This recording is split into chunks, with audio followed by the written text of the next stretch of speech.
Noida expressway पर अब गलत दिशा में वाहन चलाने वालों के खिलाफ सख्त कार्रवाई की जाएगी।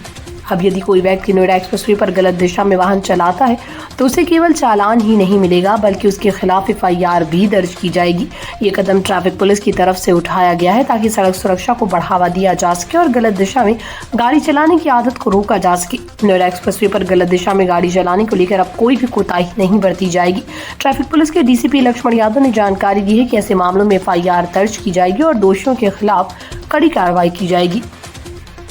अक्सर देखा गया है कि गलत दिशा में गाड़ी चलाने के कारण सड़क दुर्घटनाएं घटित होती हैं, खासकर जब लोग तेज गति से वाहन चलाते हैं। यही वजह है कि इस नई व्यवस्था के तहत उन लोगों के खिलाफ कानूनी कार्रवाई की जाएगी जो गलत दिशा में वाहन चलाते हैं।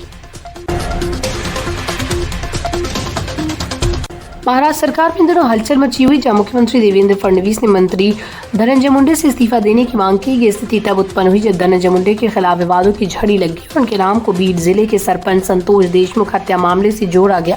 मंत्री धनंजय मुंडे के इस्तीफे की चर्चा तेज हो गई, खासकर जब उनकी पहली पत्नी करुणा मुंडे ने दावा किया कि वो सोमवार से पहले बजट सत्र शुरू होने से पहले इस्तीफा दे देंगे।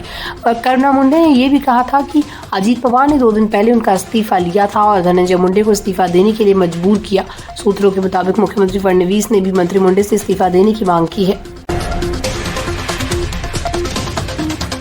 महाराष्ट्र के समाजवादी पार्टी के अध्यक्ष अबू आजमी को औरंगजेब की तारीफ करना भारी पड़ गया। उनके इस बयान के बाद जो हाईकोर्ट शिवसेना ने उसके खिलाफ मामला दर्ज किया, वहीं दूसरी ओर राजनीतिक हलकों में हंगामा मच गया। मुख्यमंत्री एकनाथ शिंदे ने भी आजमी के खिलाफ देशद्रोह का मामला दर्ज करने की बात कही। महाराष्ट्र में इस विवाद की शुरुआत अबू आजमी के एक बयान से हुई। अब उन्होंने मीडिया से बात करते हुए कहा कि औरंगजेब ने बहुत से मंदिर बनवाए और वो क्रूर नहीं था। जितना मैंने औरंगजेब के बारे में पढ़ा है, उसने कभी भी सार्वजनिक धन का उपयोग खुद के लिए नहीं किया। उन्होंने ये भी कहा कि उसका शासन बर्मा तक फैला था और उस समय तक हमारा देश सोने की चिड़िया के रूप में जाना जाता था। आजमी ने औरंगजेब को एक महान प्रशासक भी करार दिया और ये भी कहा कि औरंगजेब की सेना में कोई हिंदू कमांडर थे।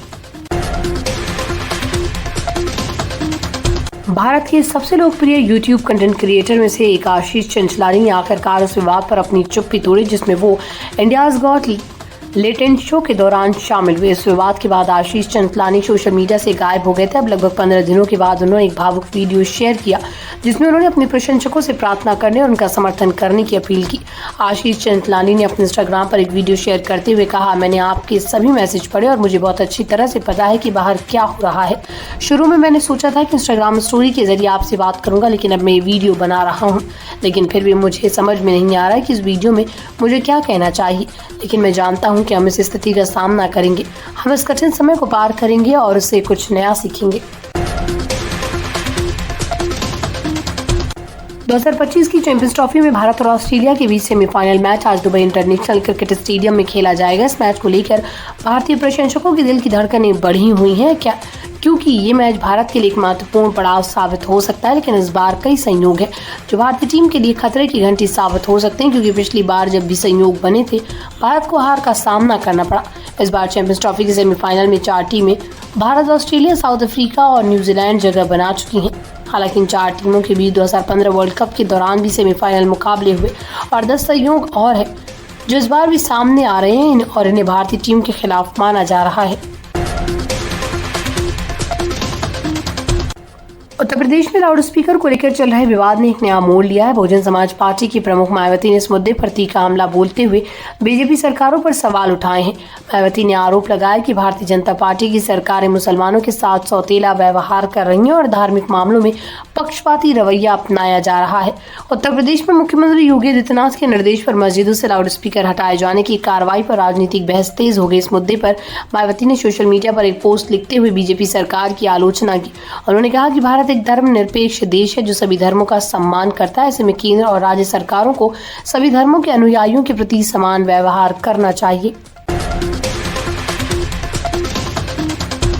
उत्तर प्रदेश के चंदौली जिले में एक बड़ी दुर्घटना टल गई जब नंदन कानन एक्सप्रेस ट्रेन 2 हिस्सों में बढ़ गई। ये घटना दीनदयाल उपाध्याय जंक्शन से कुछ ही दूरी पर हुई। प्रारंभिक जानकारी के अनुसार ट्रेन के S4 बोगी के कपलिंग के टूटने के कारण यह हादसा हुआ। नंदन कानन एक्सप्रेस जो दिल्ली के आनंद विहार से उड़ीसा की पुरी जा रही थी, अचानक 2 हिस्सों में बढ़ गई, जिससे ट्रेन में सवार यात्रियों में अफरा तफरी मच गई। दरअसल ये घटना उस समय हुई जब नंदन कानन एक्सप्रेस ने DDU जंक्शन से करीब 6 किलोमीटर की दूरी तय की थी। जानकारी के अनुसार ट्रेन के S4 बोगी के कपलिंग के टूटने के बाद ट्रेन 2 हिस्सों में बढ़ गई। कपलिंग टूटने से दोनों हिस्सों के बीच की जोड़ी टूट गई और दोनों हिस्से अलग हो गए। इसके कारण ट्रेन में सवार यात्री काफी घबरा गए और वो अफरा तफरी का माहौल बन गया। गुजरात एटीएस और पलवल एसटीएफ की संयुक्त कार्रवाई में रविवार को फरीदाबाद से एक आतंकवादी को गिरफ्तार किया गया। गिरफ्तार आतंकवादी का नाम अब्दुल रहमान और उसके पास से 2 हैंड ग्रेनेड भी बरामद किए गए। जांच में अब्दुल रहमान ने खुलासा किया कि उसका टारगेट राम मंदिर था और उसे इस हमले की साजिश वीडियो कॉल के जरिए ऑनलाइन ट्रेनिंग देकर सिखाई गई थी। अब्दुल रहमान उत्तर प्रदेश के फैजाबाद जिले का निवासी है। प्रारंभिक जाँच में पता चला कि वो एक सामान्य दुकानदार था और केवल 10वीं तक की पढ़ाई की थी। आरोपी ने खुलासा किया कि वो फरीदाबाद अपनी ट्रेन से आया था, जहाँ उसे किसी अज्ञात व्यक्ति ने 2 हैंड ग्रेनेड दिए।